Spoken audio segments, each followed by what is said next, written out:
ہم وہی کہیں گے جو ہمارا دین ہم کو بتاتا ہے، عمل کرو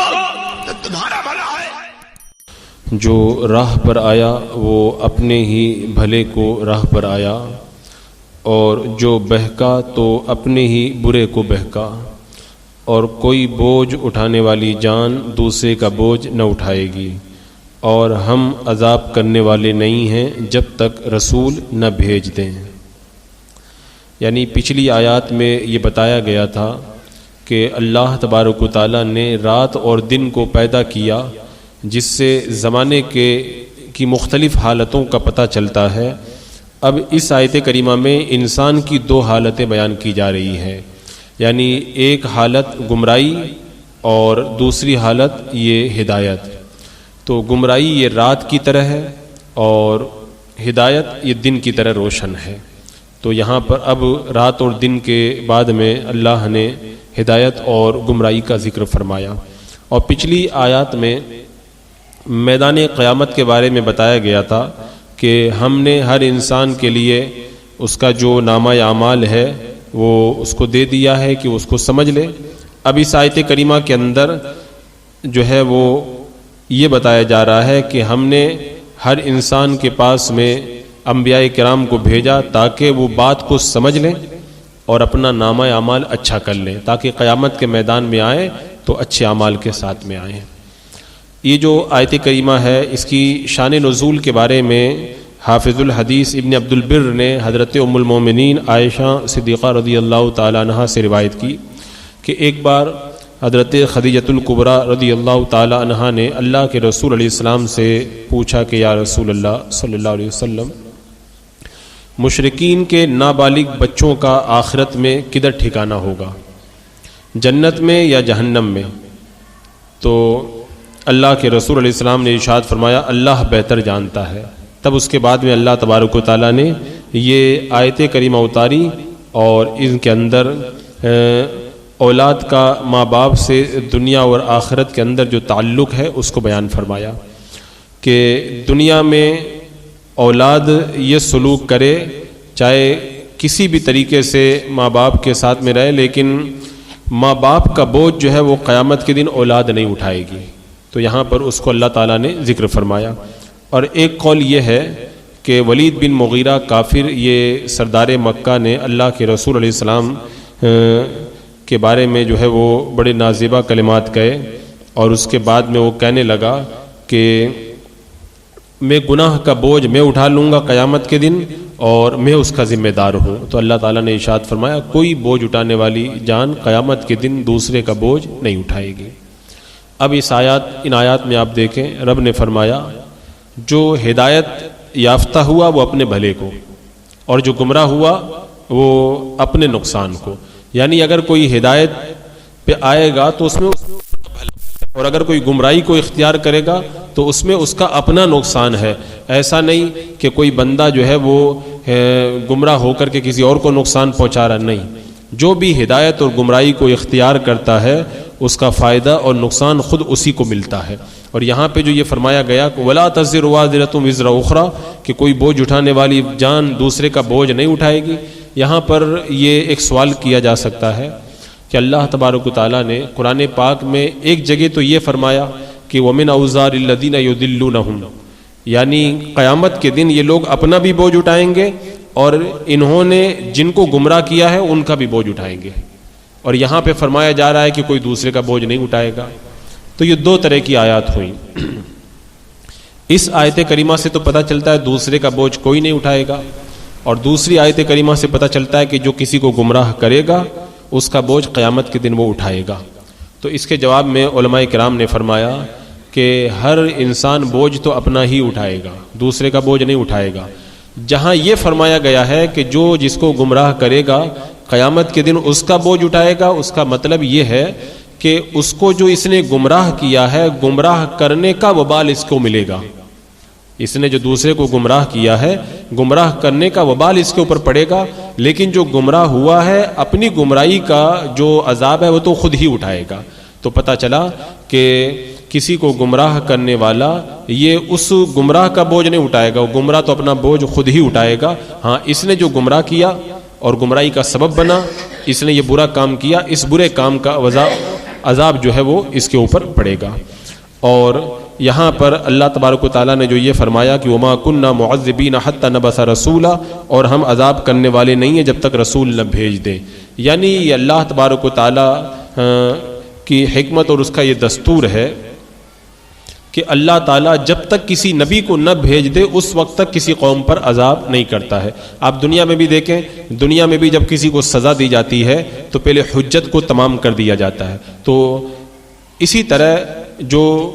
اللہ تعالیٰ کسی قوم کو عذاب کرتا ہے تو پہلے حجت قائم کرتا ہے۔ حجت قائم کرنے کا مطلب کیا ہوا؟ اللہ تعالیٰ نبیوں کو بھیجتا ہے، کتابوں کو اتارتا ہے، اور پھر ہدایت اور گمراہی کو ظاہر فرما دیتا ہے، یہ راستہ جنت کی طرف جانے والا ہے اور یہ راستہ جہنم کی طرف جانے والا ہے۔ اب اس کے بعد میں اگر کوئی بندہ نبیوں کی بات بھی نہ مانے، کتابوں کو پڑھ کر کے ان کے اوپر عمل بھی نہ کرے، خود ہی گمراہی کو اختیار کرے، تو پھر وہ عذاب کا مستحق ہو جاتا ہے۔ تو اللہ تعالیٰ نے قرآن پاک میں جو فرمایا نا کہ کلما القی فیہا فوج سألہم خزنتہا لم یأتکم نذیر، اس کا مفہوم یہ ہے کہ جب جہنم میں کافروں کو ڈالا جائے گا تو سألہم خزنتہا،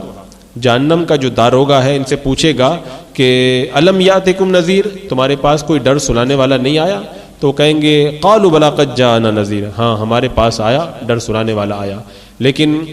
وقالوا لو كنا نسمع او نعقل ما كنا في اصحاب السعیر، ہم ان کی بات سن لیتے، سمجھ جاتے، مان لیتے تو آج ہم لوگ جہنم میں نہیں آتے۔ تو جو بھی جہنم میں جائے گا تو اسے خود کو پتہ رہے گا کہ نبی ہمارے پاس آئے تھے، ہم نے نبیوں کی بات نہیں مانی، لہذا ہم لوگ جو ہے وہ جہنم کے حقدار اور جہنم کے سزاوار ہوئے۔ اور اللہ تبارک و تعالیٰ جب تک کسی نبی کو کسی قوم میں نہیں بھیجتا اس وقت تک کسی قوم کے اوپر عذاب نہیں کرتا ہے۔ یہ ایک قدرت کا دستور ہے، اور حجت تمام کرنے کے بعد ہی اللہ تعالیٰ عذاب کو نازل کرتا ہے۔ اچھا، یہاں پہ ایک چیز اور ہے کہ جو یہ فرمایا گیا کہ کوئی بوجھ اٹھانے والی جان دوسرے کا بوجھ نہیں اٹھائے گی، حالانکہ حدیث پاک میں ہے کہ قیامت تک جو بھی کسی کو قتل کرے گا، تو سب سے پہلے جو حضرت آدم علیہ السلام کے بیٹے نے اپنے بھائی کو قتل کیا تھا، تو اس قتل کرنے والے کا گناہ حضرت آدم علیہ السلام کے اس بیٹے کے اوپر جائے گا جس نے سب سے پہلے دنیا میں قتل کیا تھا۔ تو پھر اس کا مطلب کیا ہوا کہ کوئی بوجھ اٹھانے والی جان کسی کا بوجھ نہیں اٹھائے گی؟ تو اس کے جواب میں علماء کرام نے یہ بیان فرمایا کہ حضرت آدم علیہ السلام کے جس بیٹے نے سب سے پہلے اپنے بھائی کو قتل کیا تھا، اب بعد میں کوئی قتل کرے گا تو اس کا یہ مطلب نہیں ہے کہ قتل آج کوئی کر رہا ہے اس کا گناہ اس کو ملے گا، نہیں، بلکہ اس کا مطلب یہ ہے کہ قتل کی جو رسم دنیا کے اندر سب سے پہلے قائم کی وہ حضرت آدم علیہ السلام کے بیٹے نے قائم کی، تو جو یہ برا طریقہ اس نے قائم کیا ہے اس برے طریقے کا وبال اس کے اوپر ہے، ورنہ جو قتل کرے گا دنیا میں قتل کی سزا تو قاتل ہی کو ملے گی۔ حضرت آدم علیہ السلام کو کے جو بیٹے ہیں ان کو ان کے قتل کرنے کی سزا نہیں ملے گی۔ اسی طرح ایک حدیث پاک میں ہے کہ اگر کسی کا انتقال ہو جائے تو گھر والے جب روتے ہیں تو رونے کی وجہ سے میت پر عذاب ہوتا ہے، تو رو تو رہا ہے گھر والا اور عذاب ہو رہا ہے مرنے والے کو قبر میں، ایسا کیسے؟ کیونکہ بوجھ جو ہے گناہ کا بندہ خود اٹھاتا ہے، دوسرا بوجھ نہیں اٹھاتا ہے۔ تو اس کے جواب میں بھی علماء کرام نے یہی فرمایا کہ اگر مرنے والے نے یہ وصیت کی تھی کہ میرے مرنے کے بعد میں میرے اوپر رونا، تو اگر کوئی اس کے اوپر روئے گا تو قبر کے اندر اس رونے کا عذاب اس مردے کو دیا جائے گا۔ لیکن اگر مرنے والے نے رونے کی وصیت نہیں کی تھی، کوئی اپنی مرضی سے رو رہا ہے، اگر چلا کر کے نوحہ کر کے، کیونکہ رونا جو آنسو آ جائیں وہ تو غم ہے، وہ تو جائز ہے، لیکن چیخنا، چلانا، کپڑے پھاڑنا، گریبان چاک کرنا، اس طرح کا رونا یہ اسلام کے اندر ماتم کرنا منع ہے۔ تو اگر کوئی اس طرح کرتا ہے تو اس کا عذاب مرنے والے کو قبر کے اندر نہیں ہوگا، بلکہ یہ گناہ کرنے والا خود اپنے عذاب کے اندر گرفتار ہوگا۔ تو اس طرح کی جتنی بھی روایتیں ہیں وہاں پر آپ اس کا مفہوم یہی سمجھیں، ایسا نہ سمجھیں کہ گناہ کوئی کرے بوجھ کوئی دوسرا اٹھائے، ایسا نہیں ہوتا ہے، بلکہ وہاں پہ معنی کچھ اور ہوتا ہے جس کو علماء کرام سے سمجھنا چاہیے۔ اب اس کے بعد میں رب تبارک و تعالیٰ نے ارشاد فرمایا وَإِذَا أَرَدْنَا أَن نُهْلِكَ قَرْيَةً أَمَرْنَا مُتْرَفِيهَا فَفَسَقُوا فِيهَا فَحَقَّ عَلَيْهَا الْقَوْلُ فَدَمَّرْنَاهَا تَدْمِيرًا۔ ہم اور جب ہم کسی بستی کو ہلاک کرنا چاہتے ہیں تو اس کے خوشحالوں پر احکام بھیجتے ہیں، پھر وہ اس میں بے حکمی کرتے ہیں تو ان پر بات پوری ہو جاتی ہے، تو ہم اسے تباہ کر کے برباد کر دیتے ہیں۔ یعنی جب بھی کسی بستی پہ عذاب آتا ہے، کسی قوم پہ عذاب آتا ہے، تو عذاب کے اندر جو یہ گناہ کے اندر جو مبتلا ہوتے ہیں وہ سب سے پہلے مالدار لوگ مبتلا ہوتے ہیں، بڑے بڑے رئیس لوگ، بادشاہ لوگ، حاکم لوگ، یہ سب سے پہلے گناہ کے اندر مبتلا ہوتے ہیں، کیونکہ عام طور پہ بندے کو جب مال ملتا ہے تو مال کے نشے کے اندر گرفتار ہو کر کے بندہ جو ہے وہ قسم قسم کے گناہ کرنے لگتا ہے، فسق و فجور کرنے لگتا ہے، ظلم و زیادتی کرنے لگتا ہے، اور یا پھر جو ہے وہ شراب نوشی، جوا کھیلنے لگتا ہے، لوگوں سے سود لینا شروع کر دیتا ہے، یا اس طرح کے بہت سارے گناہوں کے اندر مالدار طبقہ یہ مبتلا ہو جاتا ہے۔ تو اللہ تبارک و تعالیٰ کا یہ قانون ہے کہ جب بھی کوئی بستی کے رہنے والے فسق و فجور، سرکشی، کفر و شرک، بدعت وغیرہ کے عادی بن جاتے ہیں تو پھر اللہ تبارک و تعالیٰ اس بستی کے اوپر عذاب کو نازل کرتا ہے۔ اب یہاں پر سوال یہ ہے کہ بڑے مالدار لوگ گناہ کرتے ہیں تو غریبوں پہ عذاب کیوں آتا ہے؟ مالدار لوگ جب گناہ کرتے ہیں تو غریبوں پہ عذاب کیوں آتا ہے؟ کیونکہ اللہ تعالیٰ نے فرمایا ہم کسی بستی کو ہلاک کرنا چاہتے ہیں تو ہم ان کے مالداروں پہ احکام بھیجتے ہیں، وہ مالدار لوگ نافرمانی کرتے ہیں تو پھر بات پوری ہو جاتی ہے، ہم اس بستی کو تباہ و برباد کر دیتے ہیں۔ تو مالداروں نے گناہ کیا تو غریب لوگ کیوں پکڑے گئے؟ تو اس کی وجہ یہ ہے کہ اصل میں گناہ کی شروعات مالدار لوگ کرتے ہیں، لیکن ان مالداروں کو دیکھ کر غریب لوگ بھی ان کے پیچھے پیچھے گناہ میں مبتلا ہو جاتے ہیں، یا بادشاہ لوگ گناہ کرتے ہیں اور بادشاہوں کو دیکھ کر کے ان کے پیچھے پیچھے جو ان کی رعایا ہے، ان کی جو پرجا ہے، وہ بھی گناہ کے اندر مبتلا ہو جاتی ہے۔ جیسا کہ اللہ کے رسول صلی اللہ تعالیٰ علیہ وسلم نے قیصر روم کے پاس میں جب اسلام کا پیغام بھیجا تو آپ نے اس خط کے اندر قیصر روم کے نام یہ لکھا تھا، اسلام لے آؤ، اگر تم اسلام نہیں لائے تو تمہاری رعایا کا گناہ تمہارے اوپر ہوگا۔ کیوں؟ جب بادشاہ اسلام نہیں لاتا تو لوگ اپنے بادشاہ کے دین پر ہوتے ہیں، تو بادشاہ جب کافر ہے تو بادشاہ کے پیچھے پیچھے لوگ بھی کفر اختیار کرتے ہیں، تو بادشاہ پر اپنے کفر کا وبال ہے، اور جو اس کے ماننے والے یا غریب طبقہ یا ان کے ساتھ میں رہنے والے نوکر چاکر جو ہیں وہ گناہ کر رہے ہیں تو ان کا وبال ان کے اوپر ہے، لیکن اصل گناہ کرنے والے مالدار رہتے ہیں اور غریب لوگ ان کے پیچھے پیچھے چلتے ہیں، تو دونوں گناہ کی وجہ سے عذاب کے اندر مبتلا کر دیے جاتے ہیں۔ تو غریب اور مزدور لوگ تو امیروں